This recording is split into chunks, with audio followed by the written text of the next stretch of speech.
yun? Yun, dinagdala ng lalaki sa likod. Bibigyan daw niya ako lalaki. Aba, binigay sa akin lalaki, kamukha ko naman. Ano, patulang ko sarili ko? Diyos ko. Tapos kanina, may lalaki na rin dapat ako. Pumbeso kami sa bakanting bahay. Doon sa kabila. Biglang may aso tumahol. Gumanoan. Iniwan ako ng lalaki. Ang ginawa ko sa aso, nilapa ko yung sa aso. Baka ako ang lapain.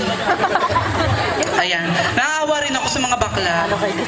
Yung isa, nagtatatumbling dito, sisirain ng stage. Ano, ikaw lang gagamit, kami hindi na.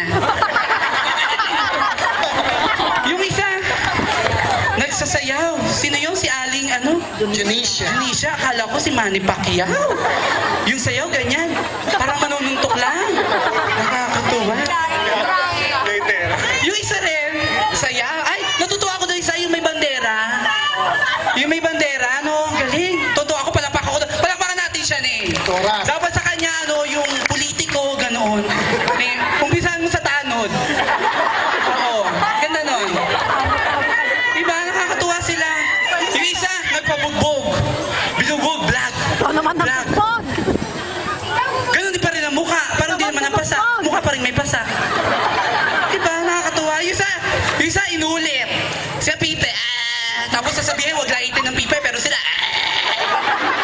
Diba? Diyos ko, tapos ulitin ulit. Baklang to. Nakakatuwa. Pero sa totoo lang, hanggang ngayon, nagdadasal pa rin ako na sana makita ko na ang lalaki na magdadala sa akin sa likod ng kubeta. Ay, teka lang ha, may talent pa ako. Tinuruan ako ng tatay ko kumanta bago ako pumunta dito. Sabi ng tatay ko, nak, turuan kita kumanta. Ako naman, o sige, itay. Close kami ng tatay ko eh. Oo, magkamukha kami ng tatay ko. Di kanta siya, kanta. O, anak, tagay muna. O, kanta siya, kanta. Please release me, let me go. Ang galing ng tatay ko, di ba? Kumanta. Palakpak naman dyan. Palakpakan naman dyan. Eh, sinigundahan ko. Tagalog ang kinanta ko. Ang kinanta ko ito. Daddy, papadam mo. Release me, tatay ko, di ba? Ang iyong pangako, ako'y laging mamahalin. Remember me. Ay, palakpakan tatay ko, tuntua sa akin. O, nakiyang talent ko, ayan. Ay, sinatid pa ako ng tatay ko, nakakotse kami. Hinatid ako sa labas. Tuntua ang tatay ko. Pero ito talaga ang talent ko, maestro. This enduring artist who seemed to have defied her age and kept her signature big hair started as a regular performer in St. Louis nightclubs.